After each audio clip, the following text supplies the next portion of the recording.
Good afternoon, everyone, and welcome to Fridays with Keenan's Cutting Edge. My name is Jenna, and I will be your host as we explore the dynamic world of Don Keenan's trial philosophy, the cutting edge. Those of you joining us live this afternoon have the opportunity to ask questions of our speakers and interact with the crew. So if you have any questions, please type them into the comments section below, and we will be sure to address them. Episodes are released each week following the live broadcast. So if you have anybody you want to share the episode with, they can either view it on YouTube or download it in numerous different formats, I think on Spotify, Apple, iTunes, or whatever, all these different places. So please feel free to spread the news. Also, make sure that you click the subscribe button and the alerts icon so you don't miss an episode. Today, we have Andrew Garza and Alexa Mahony with us to talk about their $100 million trial verdict obtained using edge techniques. And we've been trying to get Andrew and Alexa on the podcast for a while now, so I am thrilled to have them with us here today to discuss this incredible trial result. As always, we will put their contact information in the description below. So if you have any questions about this topic, this trial, or anything edge, you may feel free to reach out and discuss with them directly. Andrew and Alexa, tell us a little bit about the facts of your case and then dive right in and tell us how you used edge techniques to obtain this incredible result. Oh, well, thanks for having us. First of all, Jenna, I appreciate you taking the time to be here with us today. Absolutely. Yeah. I'm so excited. Yeah, thank you very much, Jenna. And for those of you that don't know, apparently New England law's got a connection because Jenna and I both went to school together and graduated, and it kind of feels like there's something in the water in Boston. So there is. Tiny fourth tier little school, scrappiest people I've ever met. I mean, honestly, every time I meet a Nestle alum, they're doing really, really great things. So I think we should start passing out slingshots for the Goliath sling. So thanks so much for having us. We're thrilled to be here. Alexa and I tried the case together with an attorney from our office, Andrew Ranks, and my partner, Ryan McKean. And it was a labor of love over the course of about 5 years. And it's a story that begins in September of 2017. Our client was 42 years old at the time. He was born in Puerto Rico. He and his wife both moved to the United States and to Connecticut when they were very young. Grew up here, made a life here, went to high school here, were married, had kids here. And he's just salt of the earth, hardworking guy. We got along very quickly from the beginning because my partner and I are both from blue collar backgrounds. They bartended and waited tables for forever. And our client, Mikey, is a service industry guy through and through. I mean, also, so we had that sort of common experience. And, he's probably about the hardest working person I've ever met. And he worked his way up all the way after graduation until he was working at a lighting distributor in Connecticut. And he had been there, and that was his home away from home, and might have been his home depending on who you ask. He loved the job and loved working there and the people he worked with. And, he was there for years. And then unfortunately on a weekday in September of 2017, he walked in for the last time because he walked in and he was picking an order for a client, and unbeknownst to him, a temp worker in an aisle next to him was trying to take an object down from an upper shelf, knocked it down, and it paralyzed him. And so OSHA was on scene pretty quickly, emergency personnel, police, fire. It was very dramatic. And, he was transported and had a surgery and was told, look, you have basically a 1%, 3% chance of ever walking again. And, from the very beginning, this case for us was a little bit like a movie, not because of anything we did, but because the things that continued to happen in the case were things that you couldn't write if you wanted. Like Hartford Hospital is a giant hospital in Connecticut, hundreds of rooms, and his family was told in the same room where they were told his mom was going to pass away, like almost to the day, 15 months before that, what his prognosis was going to be. I mean, just sort of the confluence of things that happened in this case over time were a little bit hard to believe. And so we were retained pretty early, which was great because we were able to jump in and send letters out immediately, looking to preserve the product if it still existed, the surveillance video, if any was there. And then our process started immediately looking at, how did this happen? Was it preventable? What was the root cause of this? And the very obvious and short-term answer was the guy in the aisle next to him on the reach truck in the company that sent him. But, the more we dug into it, the more we realized that there was more to the story. And ultimately, we ended up, our client was a huge asset too, because he knew lighting inside and out. I mean, even to this day, he could tell you the barcode of the object that he was picking in that aisle when he was hit. I mean, I think the event has a way of imprinting, but he's got a good memory. And he said, something wasn't quite right about how that product was coming in. He thinks it should have been secured to the pallet. And we started to dig into this idea that maybe there was a securement problem with what fell on him, and worked our way all the way backward, all the way until to China. I mean, we figured out that the product was manufactured in the Zhejiang province of China by a subsidiary of Philips Lighting North America, just, that mom and pop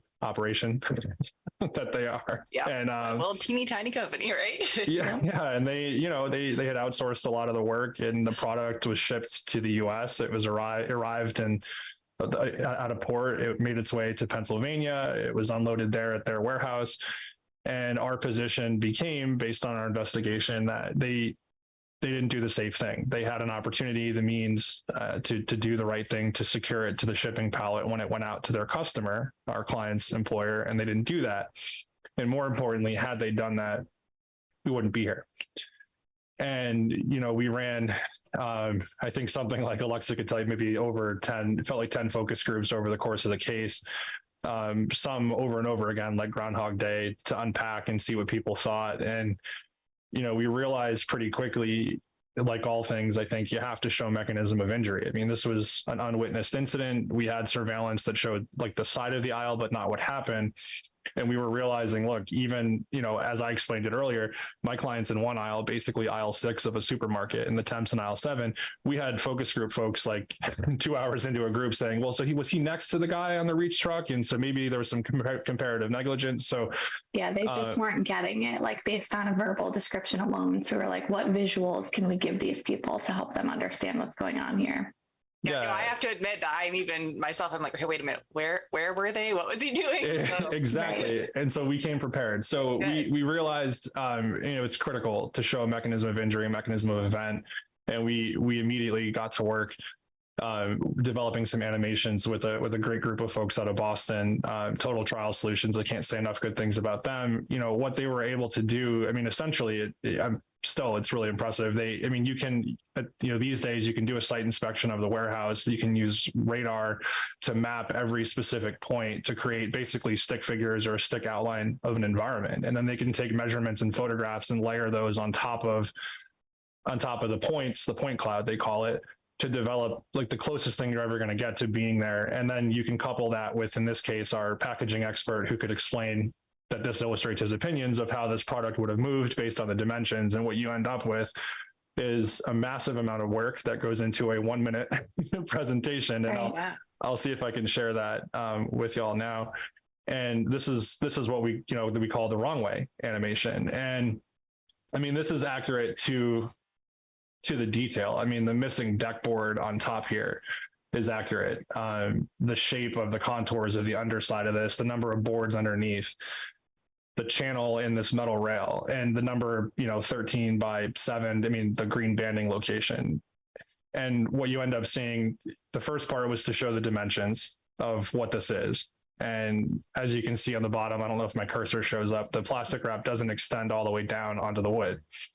Oh, okay. And so you'll see, here's the top view. We kind of show what's going on around this object just to give folks a sense of what was up there. And then we'll get rid of that so you can see the mechanism. And our client is the gentleman on the left in this aisle, the temp workers here on the right.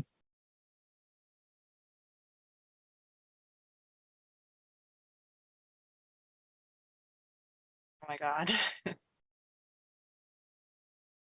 And so you can see that something that is, it's difficult to watch even in animation, but it becomes clear what happened.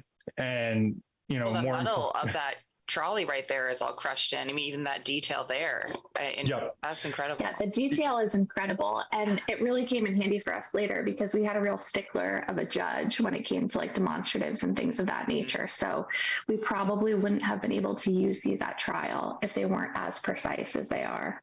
Wow. Yeah, I mean the standards. I mean, for folks who've tried to admit animations, they know generally there's a demonstrative standard and there's a simulation standard. And we weren't even trying to use this as substantive evidence. We wanted it as a demonstrative, and we essentially had to meet what was a simulation standard. That this was identical. Our animators were deposed. They were asked whether the output was what they had generated. I mean, these beams, I can tell you, I mean, we're to the quarter of an inch are accurate.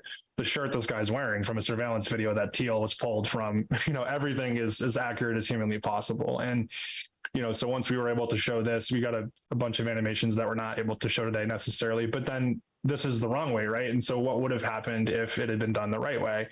And our expert guy out of Lansing, Michigan, named Dr. Paul Singh, we were able to put together, look, the issue is securement. So if you look at this object, there's a plastic wrap that goes down, and what's supposed to happen is the standard of care is it's supposed to go all the way down and around. And once you do that, you have a unit load. The problem in this case is you had a piece of what we called black ice, this black plastic underneath that you can remove and help yourself out and avoid some slip. But they left it, and then they didn't secure it. And then when you watch how this slides off, it just makes it very easy where the slightest angle that's created by this contact is less than 3 degrees. It comes down the whole thing. And it's 1,300 pounds. And if they had just taken the time, we're fond of saying, if you remember one thing, right, in your opening statement, in this case is about 5 minutes and $5. That's the amount of time it would have taken them and the cost it would have been to them to do this thing the right way, to send it safe.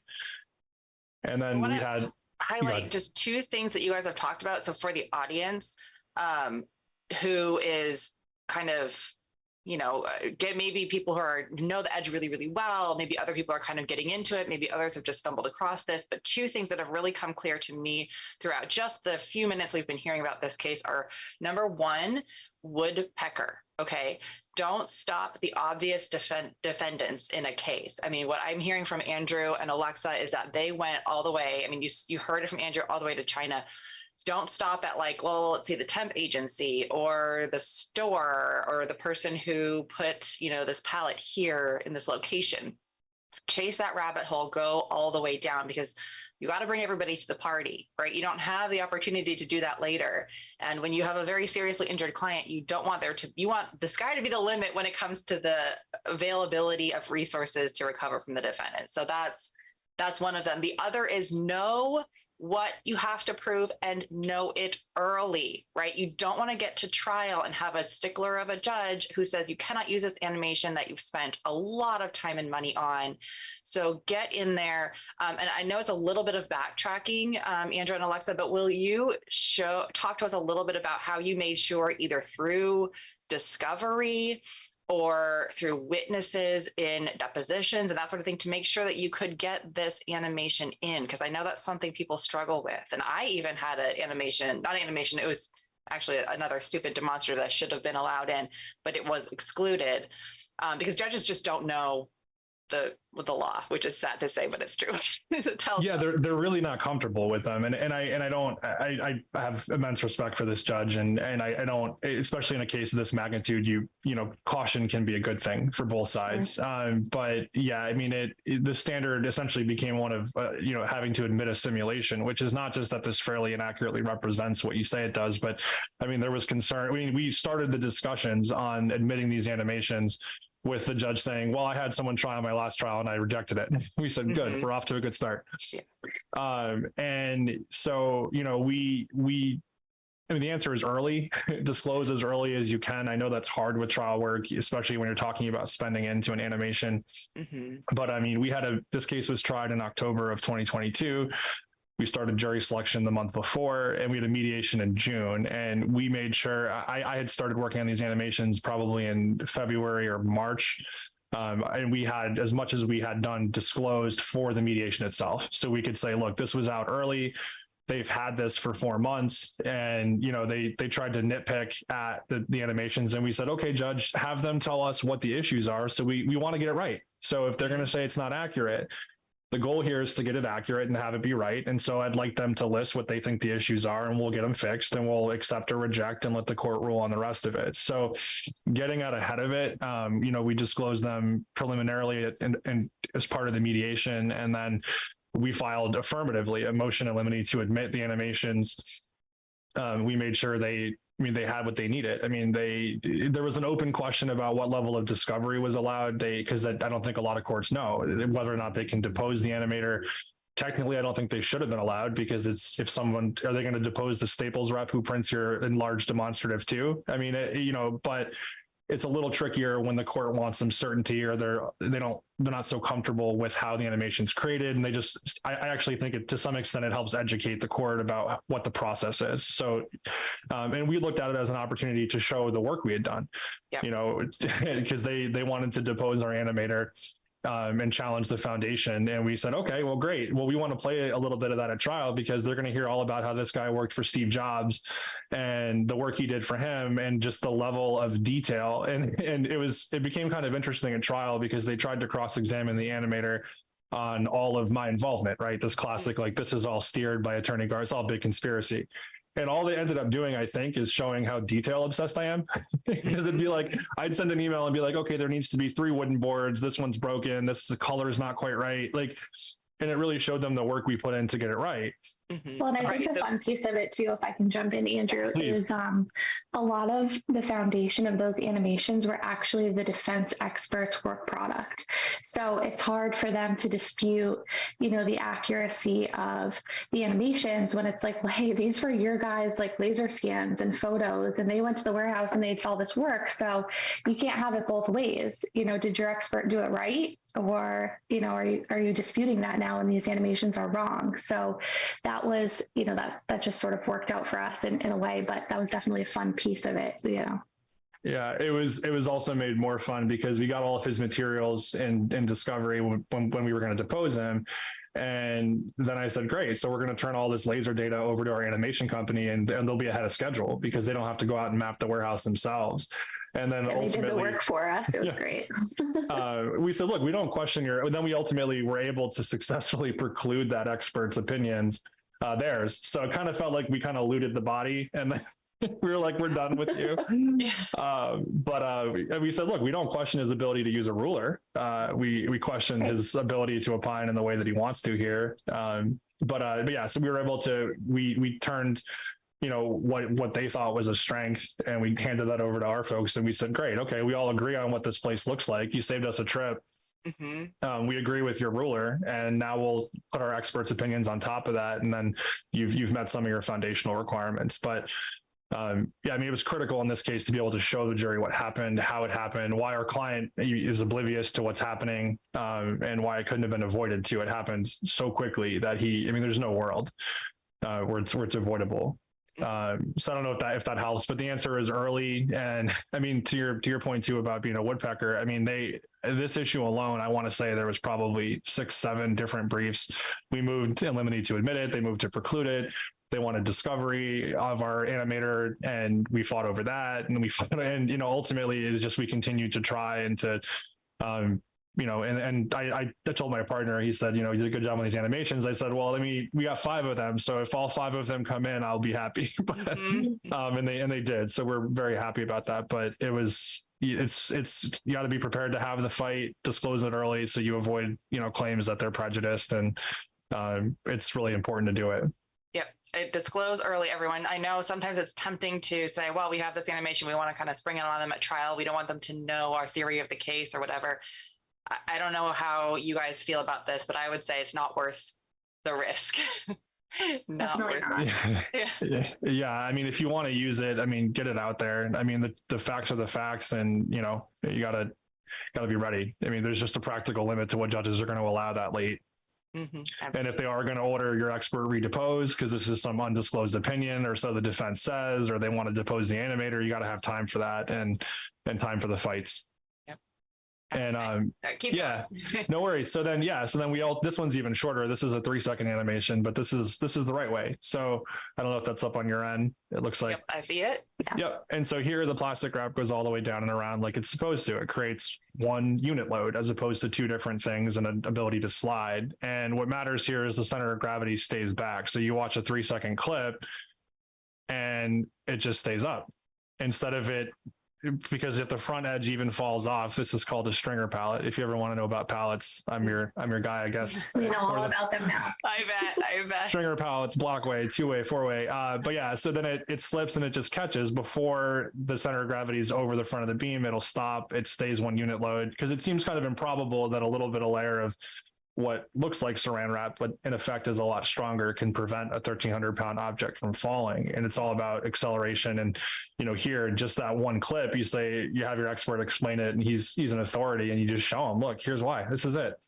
So regardless of what the temp did and who he was and what was going on, this could not have fallen if Phillips had done the right thing from the outset. And that becomes critically important because the temp had a pre-employment drug test the Friday before that was negative.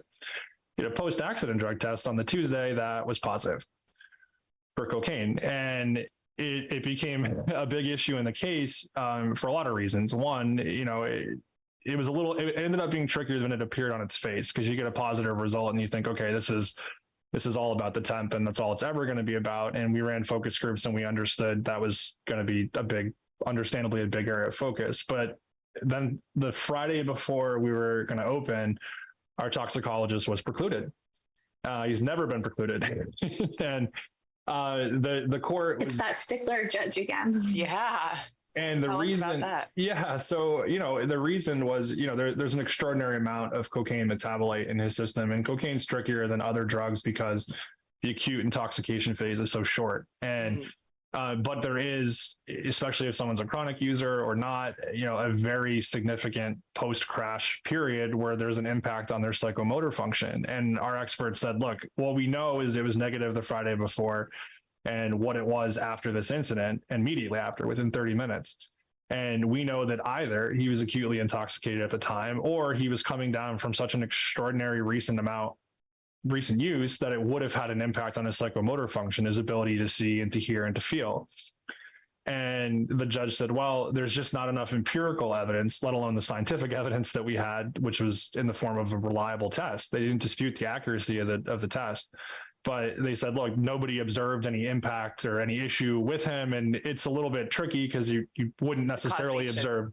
Yeah. Yeah. But the judge, Was this like an actual or approximate cause? Yeah. Mm-hmm. And we knew because we had also, this is sort of also a little like inside tip, I think. But, we did retain a retired judge who is a very well-respected mediator to help consult on the back end too. And we fought summary judgment motions on this issue and we won.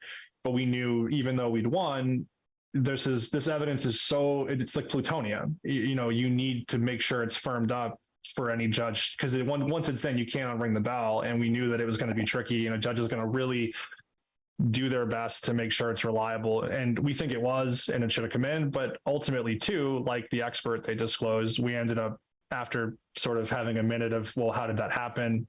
Processing and realizing how big of a gift it was for us because at that point, the temp company and the temp, they had $6 million in coverage and they had made an effort to tender it. Yeah, we never wanted them to be the primary target anyway. We wanted Phillips, that's the first in time. That's the deepest pocket. It's just this one temp worker that wasn't the main target. So like Andrew said, this did definitely end up being a gift. Well, and the bottom line for us is we knew that regardless of what his condition was, and it's a big regardless when it's cocaine, if our expert says that had they simply attached this, it didn't matter who touched it, what their condition was, it can't come down. That was our focus. Right. And that made sense to us. And but we also knew from the focus groups we'd run that we ran in pretty much the same focus group 3 or 4 times where we would roll out the case very neutrally. We would show the animation so they just knew what happened. And then we were very careful about giving them some of this more electric evidence that we knew would sway them one way or another. And a lot of this was done, almost all of it was done on Zoom, where we would code a Google form and we would text them the link, or we put it in the chat and say, before you guys talk about this, I want you to vote in the form, and then we'll talk about it. And so you could get a sense in real time of how people were responding, what percentages they were assigning, to the extent they were, and why. And it becomes relevant because, then we knew there's some other stuff that happened that we'll get into in the case, but there were key pieces of evidence that we knew had the ability to affect what they thought or who they thought was responsible. And as soon as they hear about the drug issue, they're, it's 90% the temp and nobody else, or they don't want to hear about much else. But we also knew what the percentages would be if they didn't hear about that, because we rolled that out late. And so once it was precluded, we said, look, we knew that we could never settle out with the temp and temp company, because those are temp company and Phillips were always who they were looking for. And they always wanted to hear from that person. We weren't going to give them the gift of the empty chair. But the second that was out, we were like, well, look, if that's out, then Phillips can't talk about it either. And Phillips, in our opinion, is the target and should have been the target. And they simply done what their own law is. They said they had a policy and procedure where this was supposed to be done. It wasn't done.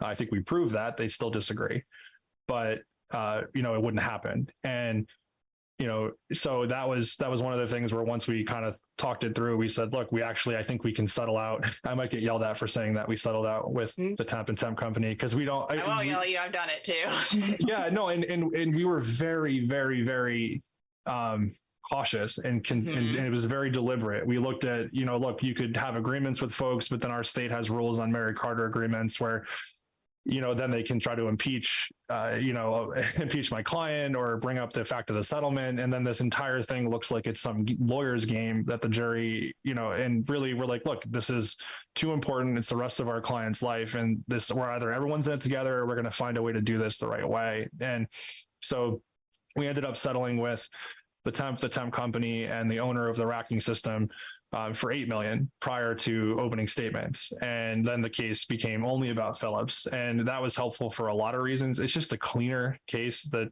simplify always was the goal. And their goal was to make it complex and, to kick sand and to blame everybody else and to make it about more than it is. And when the case ultimately got boiled down to one defendant and one or two rules, it allowed us to really streamline the presentation and make the point to the jury. And I was kind of alluding to some of the things that happened in the case. We actually have a second case that's pending against Phillips now that I can't talk too much about all of it. But the interesting thing that happened is we started to look backwards, and you talk about the importance of credibility in these cases and trying to lie and looking at defendants' conduct or misconduct, as the case may be. And we worked our way backward, and Phillips from the very beginning had shifting stories. The very first story, despite the OSHA photos from an hour after, was we're not even sure that that's our product in the photograph. And it was like, well, it has Phillips in big letters and it has a barcode and a SKU. But okay, I mean, when the director of logistics, we took a state court equivalent of a 30B6 from the outset. When the director of logistics for North America for the largest lighting manufacturer in the world tells you he's not sure that's theirs or that the product doesn't look quite right, you trust them, right? I mean, I don't know better than you. You've undertaken an investigation. You told me you did. And so we understandably left that deposition in 2019, and we sued everyone who touched that product from the time it left their loading dock in Pennsylvania all the way up until it was delivered to the warehouse in Hartford. And in the course of that investigation, there was no modification. There was no damage in transit. There was no issue. And so there was a puzzle of how does it look the way it does in Connecticut if that's not how you sent it? Right. And so their second story was, well, maybe if it is our product, it's not our packaging. And we said, okay, well, why isn't it your packaging? And really the main reason they said was because it had the green bands that you saw on it, the plastic. And I said, okay, well, why is that? They said, well, we didn't have anything ever that had green banding on it. That left that blue. Right. The blue band, yeah, yellow, clear, black, never green. Yeah. No green. Not now, not ever. Never, ever has it been green. Okay. Don't even like green. Green's terrible. And then something interesting happened. So COVID delayed some of the discovery, but we got out to Pennsylvania and Mountaintop area middle of nowhere. My expert drove down from Lansing, Michigan. I drove from Connecticut, and we got there in January. And the agreement was we had, I think, 60, 90 minutes, and we were allowed to look at certain things in the warehouse and the wrapping machines and what the condition were. And we were looking for anything that looked like what fell on our client, anything that had green at all, anywhere in the warehouse. And my expert and I walked in, and immediately sort of your spidey senses tingling. Like every upper rack in this allegedly very busy warehouse was empty. And that was intriguing to me because some of the theme that they had built in the case was, why did the Connecticut warehouse put this heavy thing up too high? It shouldn't have been up too high. And there's no rule that says it can't be, but that had common sense appeal to people. It looks big. It's 1,300 pounds. Why is it up there instead of on the ground? And so it kind of looked like this is their theory in physical form in the warehouse. And yeah. But we continued on with the inspection, and then they were very, what was supposed to be an hour, they were like, oh, you've been here 5 minutes, you've seen enough, you guys should move along. And then we said, well, we need to see the wrap machines. And they said, well, there was a fight about it. And we said, we just drove from Pennsylvania. If you have issues about the scope, we can deal with them later, but we're here. And we didn't notice at the time, but we took a lot of photographs. And when I got home the next day, I looked at my photos, and I printed it out like on 8.5 by 11 piece of paper, and I ran into my partner's office. I said, you're not going to believe this. And I had the OSHA photograph, and I had this photograph, and there was a single green band identical to the one on the product that fell on my client. And it was hanging out of a trash can in the area where they didn't want us to go. And that was the only one in any photograph of anything that was in sight in the warehouse. Oh my gosh. That person, whoever was throwing away the green bands, is totally fired. Number one rule of a cover-up is empty the trash can, I think. Yeah. It gets better though. Oh my God. I suppose I should say, for legal purposes, my opinion is yeah, that's true. that there was some evidence, some creative evidentiary issues in this case. And so we sat on it, and we said, well, what do we do with this? Because if I'm them, I'm going to say, okay, well, you came to my warehouse in 2021, and we didn't have green banding then, but we do have it now, and it's on these products. Not a great look because it just happens to be the same color as the one and the thing that hurt my client, but it's something. And so we decided to sit on it and to go through discovery. And we got their expert's discovery a couple months later on his investigation that he was allowed to go do that we weren't. And the photograph, he took a lot of photos, and nowhere in his photographs could we see anything with green banding. And then on a second look through, we zoomed in the very top corners, and there were way in the distance entire upper racks of green banded product. The same racks that had been cleared basically for the inspection that we were allowed to do. So because we couldn't see the whole warehouse. So then we were able to piece together, okay, well, that wrap machine is there, and this is here.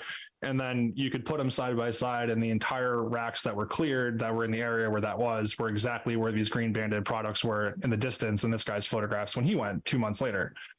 And so we said, okay, well, maybe now again, their theory, I mean, you have to see it. It's in your expert's photographs, right? They're going to say, they have new stuff. It's different. It's not the same.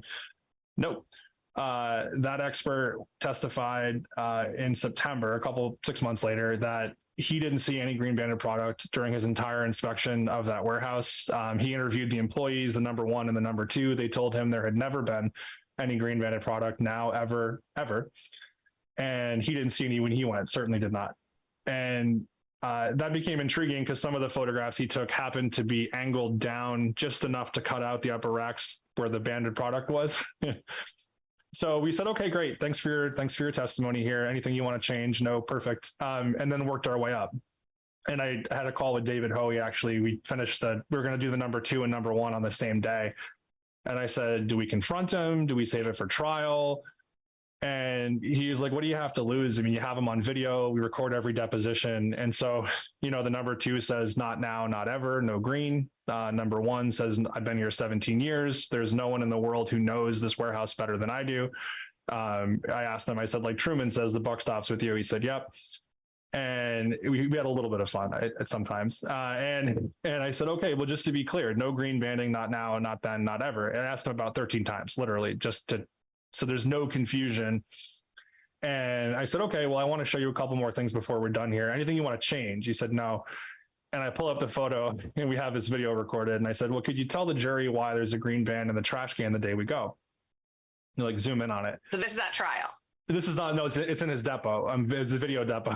No, but I mean, when you say tell a jury, you're asking. Oh, him I'm doing it. Yeah, I'm doing it because I'm going to play it at trial, and and so I'm like sort of staging it like the jury. So I said, can you tell the jury why this is in the trash can? And for the first time, he's quiet for about 10 seconds. He has no explanation. No explanation. Do you have any explanation for how or why that came to be in the trash can? None. Did anybody ask you to take those off a product and put them in the trash can before we got there that day? No, certainly not. But no explanation. No. And then, okay, well, let's show you the other one. There's an entire row, these upper racks of Green Banded product, right? And he said, yep. And okay, so now you're changing your testimony that you have this. And it just became this moment where at that point we thought, well, we have a guy who's paralyzed, and we're hard on our clients in terms of helping them understand the limits of trial work and how jurors might perceive them. But the single best plaintiffs I've ever represented in my life, and we have what we think is them destroying evidence. Like they can't try this case. Oh, undeterred. Okay. Undeterred. This does not matter because, of course, the green bands played no structural role. So why is this even relevant at all? They say, and then they hire an expert to say, if first of all, we did it, we secured it, and clearly it was modified after it left our custody, though there's no evidence of that. But even if it had been attached, it would have fallen anyway. So we like to call this internally they did him a favor by not dropping the pallet on him too defense.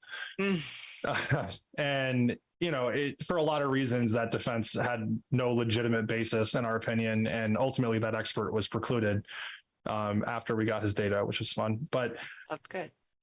So it just became this event where we said, I don't think they understand. I mean, this case is about credibility, and we're going to talk about this. We're going to talk about, and so we actually at that point tried to add some additional claims to the case, fraud, evidence destruction. And the court said, look, we're too close to trial because of all the other defendants that are involved and the length of time this is going to push it on. You can have those in a second case if you want, but they're not going to be a part of this case. So the jury verdict in this case was purely compensatory, and the jury was only allowed to hear about the one green band in the trash can on the day we went in January, and not about the other days and the upper racks and the rest of it. So they got it. I think they got it. I mean, the whole thing was it's not ours, and we said it is. And if it wasn't yours, why'd you go through all these efforts to say it's not yours and distance yourself from this product and blame everybody else and say it's something else? So we had some fun with the green bands too, because we, like Andrew mentioned earlier, we ran probably 10 focus groups, prepping for trial. And so as Andrew mentioned, for a lot of them, we would sort of dole out the information like a little bit at a time. And when we shared that with focus groups, they get it immediately. They're like, this is a cover up. Like we had people being like, ooh, they lied, they got caught, like lied better, and so we had a collection of like all of these really great clips from our focus groups that we ended up putting together as part of our mediation presentation. And we're like, well, this will scare them. This will wake them up because, lawyers, like that's the whole purpose of focus groups, right? Like we have a tendency to not think like a regular person sometimes. So maybe they need to hear it from like real people who are seeing this. And, they watched our presentation and they were polite about it, but the focus group meant nothing to them. And we're like, well, they're lost kind of, they don't see the value here, right? That we do. Yeah. And we've right. done that in our focus group mediation presentations before. And I think we keep our focus group clips back and then see if maybe they'll be worth it. Otherwise, they flat out will say, well, you coached those people, or I don't know what you provided information to them, and it might be wrong or whatever. They're like, we don't trust your focus groups at all. So, yep. Okay. Yeah, and we do think that the mediation presentation, it played a role in getting the other claims resolved, because even after the preclusion of our toxicologist, they made an offer to tender the money before. Even after preclusion, they tendered. And they knew we were serious about this case. I think anybody who was awake understood that this was serious. We were serious about trying the case. And, there were, I think at one point the judge said there's basically conflicting versions of reality. And I like to think that we were living in a world, because it was constant anxiety. I think as a plaintiff's lawyer, when you have anyone who you represent, you want to do right by them. And to your point about working all the way back to China, the one thing that we continued, like our mantra was, look, if he can live in a wheelchair, I can I can live with a little less sleep. I can do whatever I need to make sure that we have not, like, there's not going to be anything that's left uncovered, nothing that we're missing because we're going to be outworked at any point. Mm-hmm. And so, we ended up, Alexa, you can talk a little bit about the focus groups too, in terms of how we developed Loss to Consortium, because what we're particularly proud of too, the verdict we are for our client, and we're defending that now. And, but also the verdict for his wife, Emily, was $10 million. And that's the largest loss of consortium verdict in Connecticut history, on top of this being the largest physical injury verdict. So it was, and that was huge for us, because we felt like there were times during trial, I don't want to spoil it, but that they just didn't take her seriously and didn't value her like they should have. The defendants. It can be tough too. When you have the partner or the sibling or the parent or whoever, that person's interested, and it's hard sometimes to know how a jury is going to, we've had cases where the wife was the best witness and we only had the wife, and we were so terrified. We're like, but that's the wife and she's going to benefit from this. And they loved her. But then we've had other cases where we've had great before and after witnesses, and they were, more disinterested, and the jury didn't like it. And so you just never know how that's going to go, but you kind of think, well, shoot, you have the wife and she's going to benefit, and how's that going to go? So tell us about how your focus groups helped you with that piece. Yeah. And the difficult questions, right, Alexa? Yeah. I think, to your point, Jenna, we never know like how a jury is going to react, right? Because they are interested. They have an interest in the outcome, obviously. So one of the things that we did was we had pre-recorded just some small snippets of our clients, like talking about what they had gone through. And we played those for the focus group and asked them to judge them, really. Like, what do you think of these people? And so that sort of gave us some insight into what regular people thought in terms of the credibility of our people. Because like Andrew said, I think these are the best plaintiffs we've ever represented, but we're biased, right? Like we learned to love these people and they became like family to us. So we're like a little jaded. We need an outsider's opinion on that. And we were getting nothing but positive feedback from our focus groups about how great these people were and how believable they were and how what they went through was so terrible and how no amount of money in the world could compensate them. But they also showed us a lot of, what we didn't know and why it's dangerous to make assumptions about what you think is going to be good or bad for your case without focus grouping it. Like a real issue for us was that the plaintiff, Mikey Cruz, had attempted suicide a couple of times after this incident occurred. And our crazy lawyer brains were like, we need to keep that out at all costs, because, if the jury hears that this guy is trying to kill himself, not to be harsh, but maybe they're not going to give him money, because what's the point? Like, what if he does it again? And, when you have his wife talking about it, and then, we're presenting that to a focus group, we found out like how wrong we were about that. And how that actually added a lot of value, I think, to both of their claims, because that was another element of the suffering that they had gone through. That was one thing. And then, we had a lot of hard topics that we just weren't sure how to talk about, or like how much detail to give, like the impact on their sex life, for example. So that was something that the focus group helped us out with tremendously too, because it's like, what's too much, what's not enough.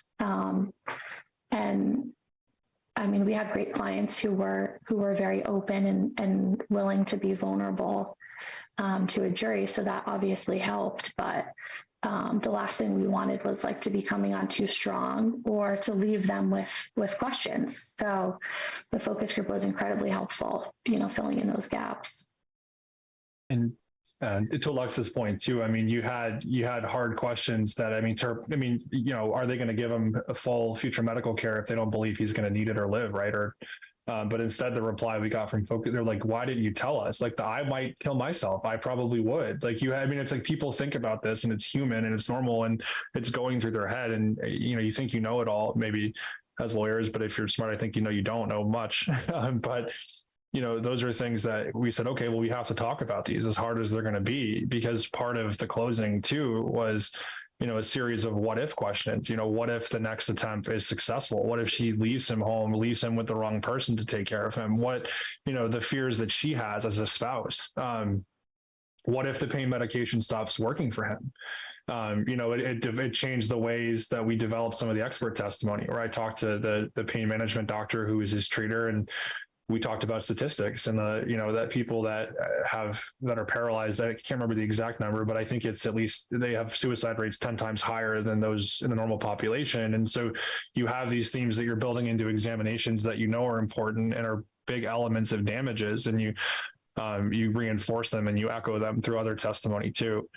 And, one of the things too that Alexa, we knew from focus groups, we had people come and they say, well, she's just going to leave him anway. He's in the wheelchair, but she's not, right?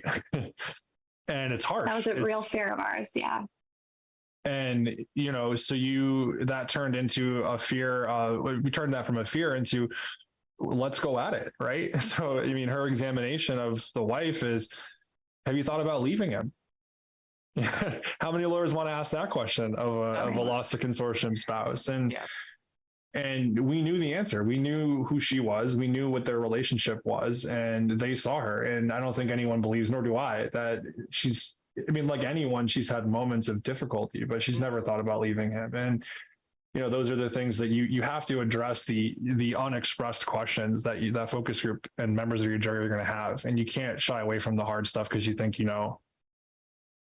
And it's also really human too. Even if she had said, yeah, I've thought about it, but I'm not going to, it's almost a more real, true answer than, no, of course I never thought about it. Cause then you're like, well, lady, are you sure? Yeah. If you're just put on a show for us. Yeah. Or one of her girlfriends who's a DNA witness who says that I've thought about her leaving him, Yeah. Encouraging her to come on, you're young. You can, That comes from a place of love. Your friends want the best for you. And it's not that they don't love your spouse too, but they, it's human to think and to talk and to live through these things.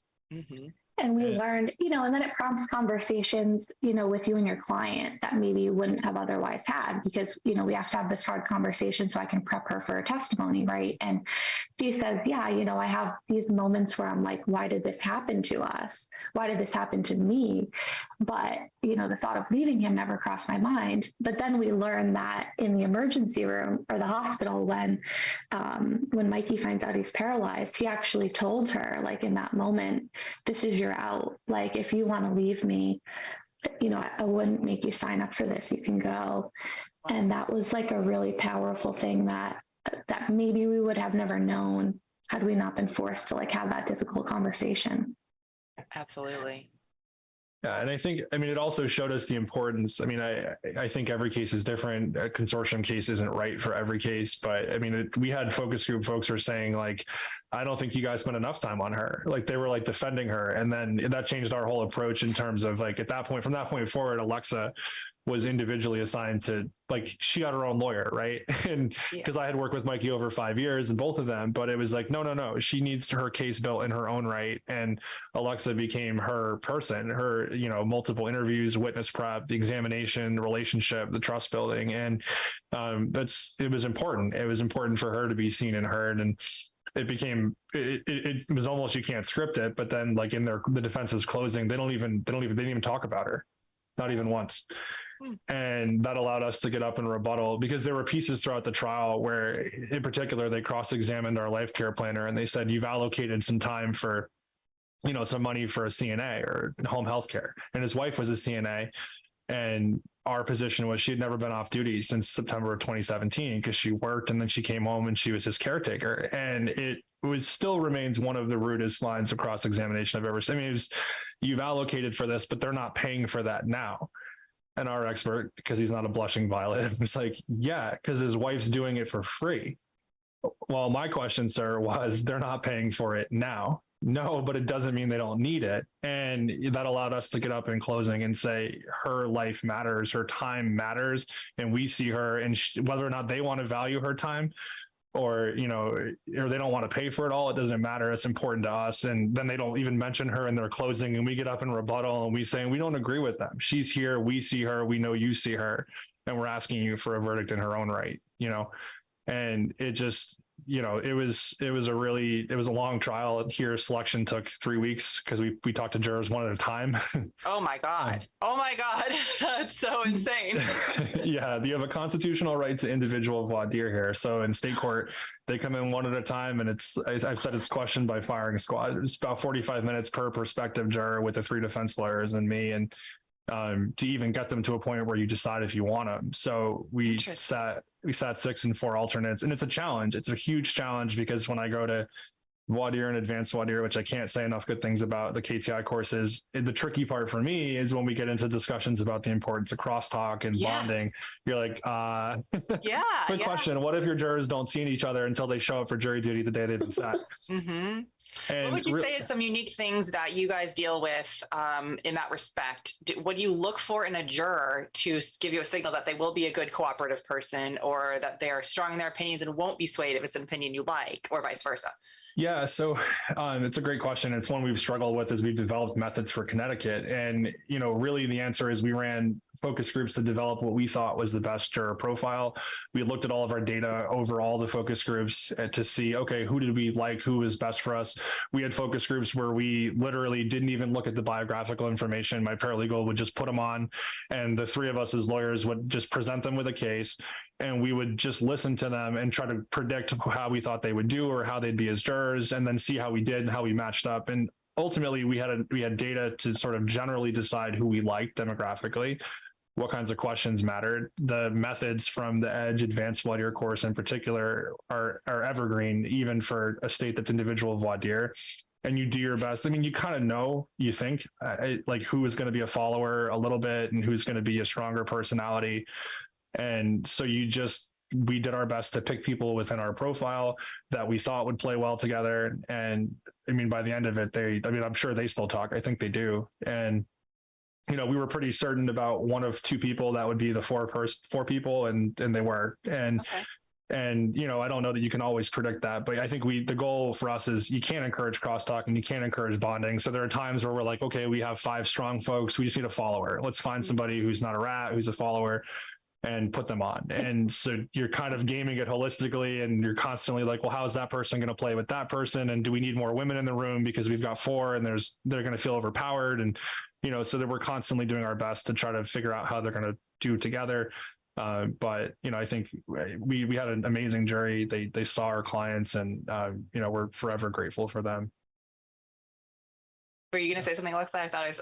Yeah, I was just going to say, I mean, Andrew kind of hit on it, but it's almost like putting a puzzle together, right? Like we know we've got 4 pieces, and these are their personalities. So like when the 5th one comes up, what are we looking for that will sort of complement that? And it's tricky because you're not seeing them interact in real time together, but our process is like having a couple of people at jury selection so that people can take notes, and, we have an idea of who these people are, and, how they'll potentially fit together, which is some guesswork, obviously, but it's the best we can do, right?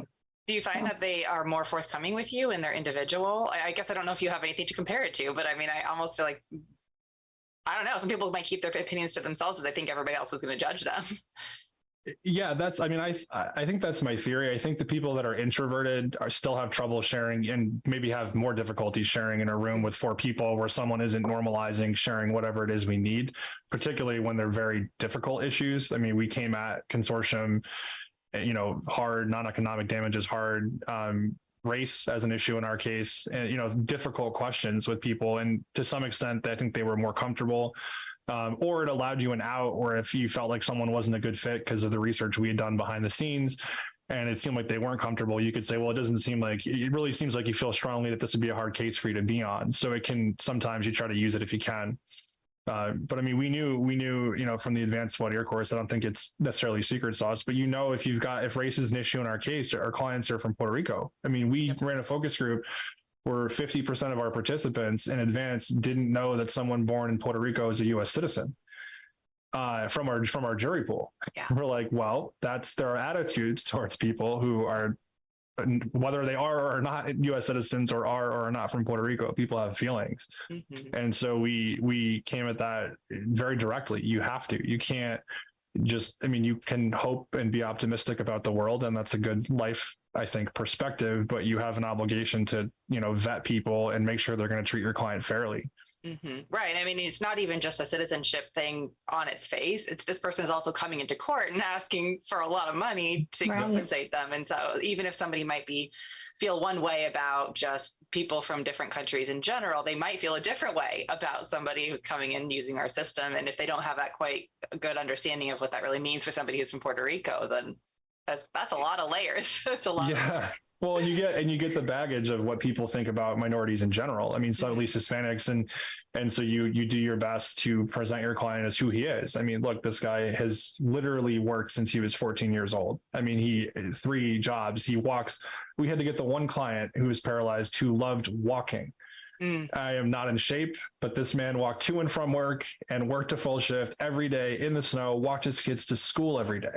Wow. And it's just, it doesn't, it's heartbreaking, but it's just, this is who this guy is and who he was. And I mean, I think we did the best we could to present the case, and the verdict is in large. I mean, it's a reflection of him and who he and his wife are, and the significance of what they've been through and will go through, really, more than anything that we did.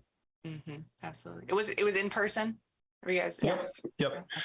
Yeah, the case was tried over about 3 weeks, and the jury got the case. They deliberated for about a full day. They got the case early in the morning on that Wednesday, and then just before 5 o'clock, they came in. And were you nervous? Did you think that was like not enough time? You're like, guys, we've been here for 3 weeks. So, because lawyers, scary. Lawyers are neurotic, right? Which goes without saying. But within about an hour and a half, I want to say, I don't know, Alexa could remind me, there was a question. They only had one, but the question was, we want to know more about the life care plan. And so we were like, well, that feels like they're past liability pretty quickly. But then the insane part of your brain goes, maybe they're just counting the exhibits to make sure they have everything. And of course, until the verdict's in ink and you know what it is, I don't think it helps you to assume. Yeah, to speculate. That's just, Yeah. But they also asked for a chalkboard, which was funny. So we're like, chalkboard? What are they like doing in there? Did you have an older jury? They needed room to write the zeros, I think. They're like, we're going to need another one, actually. But yeah, it was pretty incredible to see. We actually took a conservative approach to the economic damages we asked for. We presented a very reasonable life care plan with median care. And we, said, look, you can go higher, you can go lower. And actually my ask, I think, was for 6.5 for the economics, but they ended up giving him 15. And which was within the evidence for them to do that. And then the non-economic award, I think in total, we had suggested 50 or 60. There was an approach that we used, which I have to give credit to Andrew Finkelstein we had a call with him the Saturday before closing, and I'd been through a number of drafts, but the way that we asked for the money and presented that to them and empowered them, we worked downward from a larger number. And we said, look, if you believe that 90 million is right in this case, we'd encourage you to fight for it. I think that's too high. And sort of we worked backwards from there, and they ended up, exceeding, my ask, which they can do. But it was, I'll tell you, it was surprising because they read the verdict form and we got through the specifications of negligence and the economic damages line.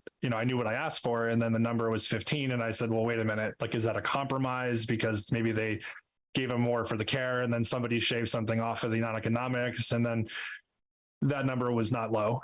Yeah. And we just sort of stared in disbelief. I mean, our clients are 2 of the strongest people we've ever met, and they've been through so much over the last 5 years, and they have each other, and, we did our best to take care of them. And, but there's nothing quite like that moment where they could breathe and exhale in a true way for the first time in a very long time. Yeah, absolutely. Absolutely. Guys, this is just so spectacular. Thank you so much for coming on here, really giving us so many things to work with as far as, woodpecking and being creative and using focus groups. I have to ask, because I think this is a question for any of us who have not gotten quite this kind of a spectacular verdict, but what's the status right now? I'm assuming you're on appeal. Is there been talks of resolution? probably can't talk too much about that, but what's the status? When will so it's still an open question. So we argued, they filed post-verdict motions to set aside for remitter. We argued those in early January. Those are with the judge. They've got a couple months. We may get them sooner. But they've got a real hard choice here, because the verdict is entirely covered by insurance, which we didn't know until after verdict, though they were asked to disclose. They disclosed 20 million. They said, we found another 130, by the way. So we actually, and then we have the second case. So they have to think hard about, even if they were successful on appeal, which we think we had appellate counsel involved all the way. We don't think there are issues. Do you want to retry this with punitive counts? The interest on appeal is going to be $25,000 a day. How confident do you feel? Mm-hmm. So if they did resolve it, let's just say hypothetically speaking, they're like, we'll just give you the verdict. Would you then not go for punies? Is that part of the resolution, or would you still go for it, but you'd only be trying it on them and not the whole thing with punies? That's a good question. I mean, it's one that I'd leave to my client. We've done our best to keep ourselves and our ego out of this, as much as I would love to vindicate his rights again against what I think is pretty spectacularly terrible misconduct. He has less of a life to live than I think I will, and he deserves closure, and they deserve closure. And if that's what he wants, I'm on their team. Absolutely. All right. Any final thoughts before we wrap up? I could go on and on, but I know our audience sets aside a nice little hour for us to do this, and they can always reach out to you guys afterwards. Of course. Absolutely. Yeah, we're happy to talk. We're here. We love this community. This wouldn't have been possible without the support we've received during this case over the years. And we're just really grateful. And as everybody heard, sorry, go ahead, Alexa. No, I was just going to say thank you for having us and giving us this platform to speak on. It was awesome. Yeah, no problem. Thank you very much for making the time for us. And folks, as you heard Andrew and Alexa both talk about reaching out to various people in the EDGE community. We don't just say that. We really are here for you if you have questions. And that's not, there are certain people who are faculty who are happy to reach out to you. Hoey was there for Andrew. People are here for you. And not only people who are, I guess, authority figures or whatever within EDGE, but other EDGE practitioners who have done this before and can tell you what worked for them and what might work for you. I know asking for a number at the end is incredibly difficult. So the fact that Andrew Finkelstein was able to assist on that and say, hey, this worked for me, why don't you try it out? And all that. All of these things are just really wonderful tools that we have as a community. So thank you, Andrew and Alexa, and thank you to all of you who joined us this week for Fridays with Keenan's Cutting Edge. If you liked the episode, please click the thumbs up to feed the YouTube algorithm. Let YouTube know that you find this content interesting. And don't forget to subscribe and sign up for alerts so you don't miss an episode. So next week, we are going to have a replay. We had a little switcheroo with the scheduling this week. This week is live, obviously. Here we are. Next week, we are going to have Elizabeth Larrick's witness prep episode again. And I encourage you, even if you've watched it once, check it out a second time. I know that it's on the YouTube channel. You can watch it whenever you want, but it's nice if you set aside an hour each week, which I know a lot of our audience members do. Check it out again. You'll probably pick up something different. Maybe you'll think of a reason to kind of reach out to Elizabeth and either use her in a case to assist with your witness prep or bounce some ideas off of her as well. So I encourage you to look at that. And then I will see you all on the next live episode when that happens. And I hope you have a wonderful weekend. I'll see you next time.